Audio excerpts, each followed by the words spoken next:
Hi friends, நான் உங்களோட பூச்சிமா.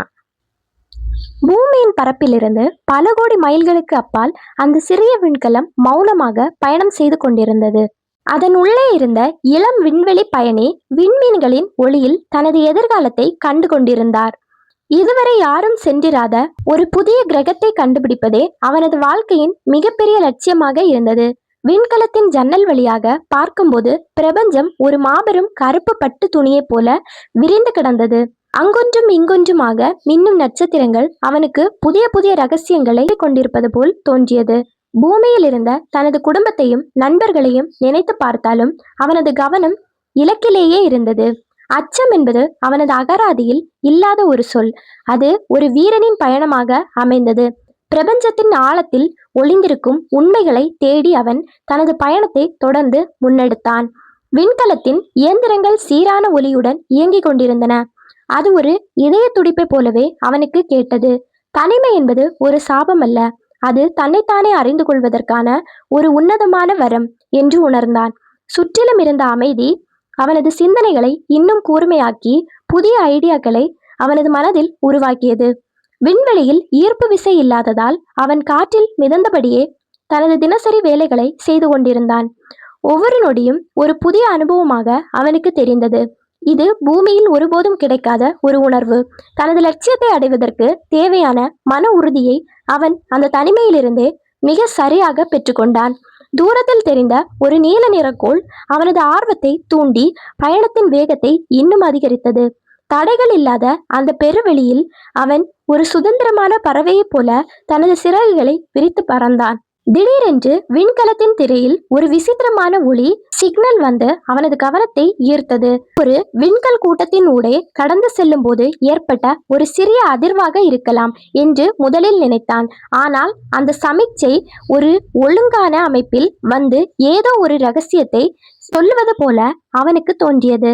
விண்வெளியில் நாம் மட்டும் தனித்து இல்லை என்பதை அந்த தருணம் அவனுக்கு மிகவும் ஆழமாக உணர்த்தியது. பயப்படுவதை விட அந்த சமிக்ஞையை ஆராய்வதில் அவன் தனது முழு அறிவையும் திறமையையும் பயன்படுத்தினான். கணினியின் துணையுடன் அந்த செய்தியை புரிந்து கொள்ள முயன்றபோது அவனது இதயம் வேகமாக துடிக்க தொடங்கியது. பிரபஞ்சம் முழுவதும் அறிவார்ந்த உயிரினங்கள் ஏதோ ஒரு வகையில் ஒன்றோடு ஒன்று பிணைக்கப்பட்டு இருப்பதை அவன் கண்டான். அந்த புதிய கண்டுபிடிப்பு அவனது பயணத்திற்கு ஒரு மிகப்பெரிய உத்வேகத்தையும் புதிய அர்த்தத்தையும் அங்கே கொடுத்தது. விண்கல் கூட்டங்கள் மேகங்களைப் போல அவனது விண்கலத்தை சுற்றி ஒரு அழகான நடனத்தை ஆடின. அவற்றின் மீது மோதிவிடாமல் மிக திறமையாக விண்கலத்தை செலுத்துவது அவனுக்கு ஒரு சவாலாக மாறியது. ஒவ்வொரு விண்கல்லும் பல கோடி ஆண்டுகள் பழமையான வரலாற்றை தன்னுள் சுமந்து கொண்டிருப்பதை அவன் வியந்து பார்த்தான். பிரபஞ்சத்தின் ஒவ்வொரு துகள்களும் ஏதோ ஒரு பெரிய திட்டத்தின் ஒரு அங்கமாக இருப்பதை அவன் உணர்ந்தான். விண்கலத்தின் கருவிகள் அந்த விண்கற்களின் வேறுதன்மையை ஆராய்ந்து புதிய தகவல்களை சேகரித்து கொண்டே இருந்தன. பூமியில் இருக்கும் விஞ்ஞானிகளுக்கும் இந்த தகவல்கள் ஒரு மிகப்பெரிய புதையலாக அமையும் என்று அவன் மகிழ்ந்தான். சவால்கள் நிறைந்த பாதையில்தான் மிக சிறந்த பாடங்கள் ஒளிந்திருக்கும் என்பதற்கு இந்த விண்வெளி பயணமே சாட்சியாக இருந்தது. அவன் ஒரு ஆராய்ச்சியாளனாக மட்டுமல்லாமல் ஒரு படைப்பாளியாகவும் அங்கே தன்னை மெல்ல செதுக்கிக் கொண்டிருந்தான். அவன் இப்போது ஒரு மாபெரும் விண்வெடிப்பின் மிச்சங்களை கடந்து சென்று கொண்டிருந்தான். அந்த இடத்தில் இருந்த வண்ணமயமான வாயு மேகங்கள் வானவில்லையே மிஞ்சும் அளவிற்கு அத்தனை அழகாக தெரிந்தன.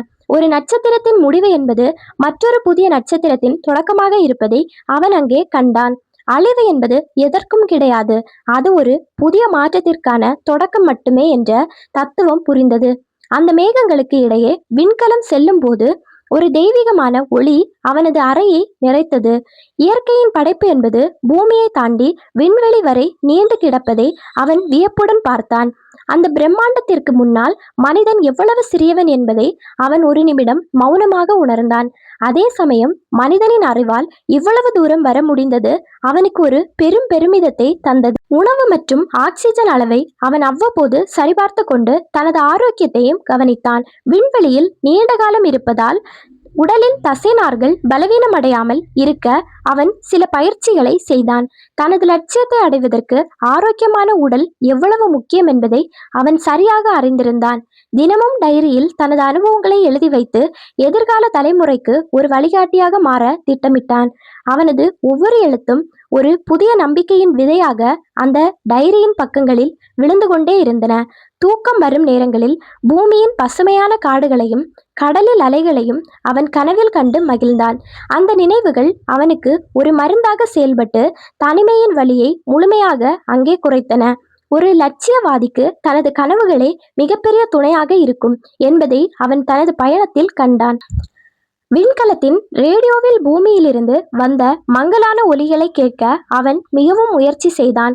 பல கோடி மைல்களுக்கு அப்பால் இருக்கும் தனது தாய்மண்ணின் குரலை கேட்பது அவனுக்கு ஒரு தெம்பை தந்தது. விஞ்ஞானிகள் அவனது பயணத்தை பாராட்டி அனுப்பிய செய்திகள் அவனுக்கு மிகப்பெரிய கௌரவமாக அமைந்தன. உலகம் முழுவதுமே அவனது அந்த துணிச்சலான பயணத்தை ஆவலோடு கவனித்துக் கொண்டிருப்பதை அவன் உணர்ந்தான். தான் ஒரு தனி மனிதன் அல்ல, ஒட்டுமொத்த மனித குலத்தின் பிரதிநிதியாக இங்கே வந்திருப்பதாக நினைத்தான். அந்த பொறுப்பு அவனது மனதில் ஒரு புதிய பலத்தையும் சவால்களையும் எதிர்கொள்ளும் தைரியத்தையும் கொடுத்தது. தொலைவில் தெரிந்த நட்சத்திரங்கள் இப்போது அவனுக்கு இன்னும் நெருக்கமாக நண்பர்களாக மாறி போயிருந்தன. ஒவ்வொரு செய்தியும் அவனது பயணத்தின் அடுத்த கட்டத்தை இன்னும் நம்பிக்கையுடன் தொடங்க வழிவகுத்தது. திடீரென்று ஒரு கருத்துளையில் ஈர்ப்பு விசை விண்கலத்தை மெல்ல மெல்ல தனது பக்கம் இழுக்க தொடங்கியது. இது அவனது பயணத்திலேயே மிக ஆபத்தான ஒரு தருணம் என்பதை ஒரு நொடி பொழுதில் புரிந்து கொண்டான். பதற்றமடையாமல் விண்கலத்தின் இயந்திரங்களை முழு வேகத்தில் இயக்கி அதிலிருந்து தப்பிக்க முயன்றான். அறிவியலில் நுணுக்களை சரியாக பயன்படுத்தி அந்த மாபெரும் ஈர்ப்பு விசையிலிருந்து விண்கலத்தை வெளியே கொண்டு வந்தான். மிக கடினமான நேரத்தில்தான் ஒருவருடைய உண்மையான திறமையும் நிதானமும் சோதிக்கப்படும் என்பதை அவன் உணர்ந்தான். அந்த பேராபத்திலிருந்து தப்பிய போது அவனது உடலில் ஒரு புதிய மின்சாரம் பாய்வது போன்ற உணர்வு ஏற்பட்டது. மரணத்தின் விளிம்பிற்கு சென்று மீண்டும் வருவது ஒரு மனிதனுக்கு புதிய வாழ்க்கையை தரும் என்பார்கள். அந்த அனுபவம் அவனது தன்னம்பிக்கையை விண்ணை தொடும் அளவிற்கு உயர்த்தி ஒரு பெரும் பலத்தை தந்தது. அவன் இப்போது தான் தேடி வந்த அந்த புதிய கோளான ஆல்பா 9 என்ற கிரகத்தை நெருங்கிவிட்டான். அந்த கிரகம் முழுவதுமே ஒருவிதமான இளஞ்சிவப்பு நிறத்தில் மிக அழகாக அவனது கண்களுக்கு தெரிந்தது. விண்கலத்தை அந்த கிரகத்தின் சுற்றுவட்ட பாதையில் நிலைநிறுத்தி அவன் முதற்கட்ட ஆய்வுகளை தொடங்கினான். அங்கே நீர் இருப்பதற்கான அறிகுறிகளும் உயிர் வாழ்வதற்கான சூழலும் இருப்பதை அவனது கருவிகள் உறுதி செய்தன. அந்த தருணத்தில் அவனது கண்களில் இருந்து ஆனந்த கண்ணீர் மெல்ல வழிந்து விண்வெளியில் மிதந்தது. தனது வாழ்நாள் கனவு நனவாகும் அந்த நொடியை அவன் வார்த்தைகளால் விவரிக்க முடியாமல் தவித்தான். ஒரு புதிய உலகத்தை கண்டுபிடித்த பெருமை அவனை ஒரு சரித்திர நாயகனாக அந்த விண்வெளியில் மாற்றியது. விடாமுயற்சி இருந்தால் எந்த தொலைவில் இருக்கும் இலக்கையும் நாம் அடையலாம் என்பதற்கு அவன் ஒரு சான்றானான். அந்த கிரகத்தின் தரைப்பகுதியில் விண்கலத்தை மெதுவாக இறக்குவதற்கு அவன் அனைத்து ஏற்பாடுகளையும் செய்தான். பல மாத காலம் பயணத்தின் களைப்பு இப்போது அவனது மனதில் எள்ளளவும் தெரியாமல் மறைந்து போனது. விண்கலத்தின் கதவுகள் திறந்தபோது ஒரு புதிய உலகில் காற்று அவனை வந்து மென்மையாக தழுவியது.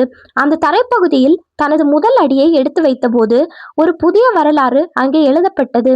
பூமியை தாண்டி மனிதன் மற்றொரு கிரகத்தில் கால் பதித்த அந்த தருணம் ஒரு மாபெரும் சாதனையாக அமைந்தது. அங்கே இருந்த விசித்திரமான தாவரங்களும் பாறைகளும் அவனுக்கு ஒரு புதிய உலகத்தை அறிமுகம் செய்தன. அவன் ஒரு புதிய நாகரிகத்தின் தொடக்கமாக அந்த இடத்தில் நின்று தனது வெற்றியை உலகிற்கு அறிவித்தான். அந்த புதிய பூமியில் மனித குலத்தின் எதிர்காலம் இன்னும் பிரகாசமாக இருக்கும் என்று அவன் நம்பினான். அங்கே இருந்த மண்ணையும் கல்லையும் சேகரித்து அதன் தன்மைகளை பூமியில் இருக்கும் விஞ்ஞானிகளுக்கு அனுப்பி வைத்தான். அந்த கிரகத்தில் இருக்கும் கனிம வளங்கள் மனித குலத்தில் பல தேவைகளை நிறைவு செய்யும் என்று தெரிந்தான். பகல் நேரங்களில் அந்த கிரகத்தில் 2 சூரியன்கள் வானத்தில் ஜொலிப்பது ஒரு அழகான காட்சியாக இருந்தது. இரவு நேரத்தில் வானத்தில் தெரிந்த பல நிலவுகள் அந்த கிரகத்திற்கு ஒரு தனி அழகை தந்தன. ஒவ்வொரு நாளும் ஒரு புதிய தேடலும் ஒரு புதிய கண்டுபிடிப்பும் அவனது வாழ்க்கையை நிறைவாக வைத்திருந்தன. தான் ஒரு விண்வெளி பயணியாக மட்டுமல்லாமல் அந்த புதிய உலகின் முதல் குடிமகனாக அங்கே வாழ்ந்தான். இயற்கையின் ரகசியங்களை ஒன்றன் பின் ஒன்றாக அவிழ்ப்பதில் அவனுக்கு ஒரு தனி ஆனந்தம் அங்கே கிடைத்தது. சில வாரங்களுக்கு பிறகு பூமியிலிருந்து மற்றொரு விண்கலம் அவனுக்கு துணையாக அங்கே வந்து இறங்கியது. மற்ற விஞ்ஞானிகளை கண்டபோது அவனது மகிழ்ச்சிக்கு எல்லையே இல்லாமல் ஒரு பெரும் கொண்டாட்டமாக இருந்தது. தான் கண்டுபிடித்த புதிய உலகத்தை மற்றவர்களுடன் பகிர்ந்து கொள்வதில் அவனுக்கு ஒரு தனி பெருமிதம் இருந்தது. அவர்கள் அனைவரும் சேர்ந்து அந்த புதிய கிரகத்தில் ஒரு சிறிய குடியிருப்பை கட்ட தொடங்கினார்கள். ஒரு புதிய சமுதாயம் அங்கே உருவாக தொடங்கியது. இது மனித வரலாற்றின் ஒரு மிகப்பெரிய மைல்கல் ஆகும். அந்த புதிய உலகில் போர்களும் பொறாமைகளும் இல்லாத ஒரு புதிய வாழ்க்கையை அவர்கள் அனைவரும் தொடங்கினர். ஒத்துழைப்பும் அன்பும் இருந்தால் எங்கே சென்றாலும் ஒரு சொர்க்கத்தை உருவாக்க முடியும் என்பதை அவர்கள் காட்டினர். அவன் அந்த திட்டத்தின் தலைவனாக இருந்து அனைவரையும் ஒரு புதிய திசையை நோக்கி வழிநடத்தி சென்றான். அந்த புதிய கிரகத்தில் ஒரு சிறிய நீர்வீழ்ச்சி இருப்பதை கண்டுபிடித்து அதற்கு நம்பிக்கை என்று பெயரிட்டான். அந்த நீரின் சுவை பூமியின் நீரை விட இனிப்பாகவும் புத்துணர்ச்சி தருவதாகவும் அவர்களுக்கு தெரிந்தது. அவர்கள் அங்கே பூமியில் இருந்து கொண்டு வந்த சில விதைகளை நட்டு பயிர் செய்ய தொடங்கினர். விண்வெளியின் மண்ணில் ஒரு பச்சை நிற செடி வளர்வதை பார்ப்பது ஒரு மிகப்பெரிய அதிசயமாக இருந்தது. உயிர் என்பது எங்கும் வளரும் தன்மை கொண்டது என்பதை அந்த சிறிய செடி உலகிற்கு மெய்ப்பித்தது. அவர்கள் அந்த புதிய கிரகத்தை ஒரு சோலைவனமாக மாற்ற தங்களது கடின உழைப்பை அங்கே வழங்கினர். அந்த புதிய உலகின் முதல் அறுவடை அவர்களுக்கு ஒரு மிகப்பெரிய மனநிறைவையும் பெரும் மகிழ்ச்சியையும் தந்தது. பல ஆண்டுகள் கழிந்த பிறகு அந்த புதிய கிரகம் ஒரு மிகப்பெரிய நகரமாக உருமாறி வளர்ந்து நின்றது. அவன் இப்போது ஒரு முதியவராக இருந்தாலும் அந்த புதிய உலகத்தின் தந்தையாக அனைவராலும் மதிக்கப்பட்டான். இளைய தலைமுறை விண்வெளி வீரர்கள் அவனிடம் வந்து பழைய கதைகளை கேட்டு வியந்து போயினர். தான் ஒரு சிறிய விண்கலத்தில் தனியாக வந்த அந்த பயணமே இந்த மாபெரும் நகரத்திற்கு அஸ்திவாரம் என்று நினைத்தான். ஒரு தனி மனிதனின் கனவு ஒரு சமுதாயத்தையே மாற்றும் வல்லமை கொண்டது என்பதை அவன் நிரூபித்தான். அந்த புதிய கிரகத்தின் வானத்தில் பறக்கும் போது அவன் தனது கடந்த கால போராட்டங்களை நினைத்து பார்த்தான். எத்தனையோ இடர்பாடுகள் வந்தாலும் அவன் ஒருபோதும் தனது லட்சியத்தை கைவிடாமல் உறுதியாக நின்றான். அந்த உறுதிதான் இன்று பல ஆயிரம் மக்களின் வாழ்க்கைக்கு ஒரு பாதுகாப்பான புகலிடமாக அங்கே இருந்தது. வாழ்க்கை என்பது நாம் அறியாத பல புதிய கிரகங்களையும் நட்சத்திரங்களையும் தேடி செல்லும் ஒரு விண்வெளி பயணம். உங்கள் பாதையில் கருந்துளைகளைப் போல தடைகள் வந்தாலும் உங்கள் அறிவு என்ற ஒளியை கொண்டு அதிலிருந்து மீண்டு வாருங்கள். நீங்கள் ஒரு புதிய உலகத்தை உருவாக்க வேண்டுமென்றால் முதலில் உங்கள் மனதிற்குள் இருக்கும் பயத்தை தூக்கி எறிய வேண்டும். தூரம் என்பது ஒரு தடை அல்ல, அது உங்கள் லட்சியத்தை அடைவதற்கான ஒரு கால அளவுகோல் என்பதை புரிந்து கொள்ளுங்கள். உங்கள் கனவுகள் நட்சத்திரங்களைப் போல உயரமாக இருந்தாலும் உங்கள் உழைப்பால் அந்த சிகரத்தை உங்களால் தொட முடியும். எப்போதும் தேடிக்கொண்டே இருங்கள். புதிய புதிய விஷயங்களை கற்றுக்கொண்டே இருங்கள். அப்போதுதான் பிரபஞ்சம் உங்கள் கைகளில் இருக்கும். நம்பிக்கையே உங்கள் விண்கலம், விடாமுயற்சியே உங்கள் எரிபொருள், வெற்றி உங்கள் இலக்கு. இந்த ஸ்டோரி உங்க எல்லாருக்கும் கண்டிப்பா பிடிச்சிருக்கும் அப்படின்னு நான் நம்புறேன். அப்படி பிடிச்சிருந்துச்சு அப்படின்னா உங்க ஃப்ரெண்ட்ஸ், ஃபேமிலி எல்லாருக்கும் ஷேர் பண்ணி விடுங்க. இன்னொரு அடுத்த வீடியோல சந்திப்போம். பாய்.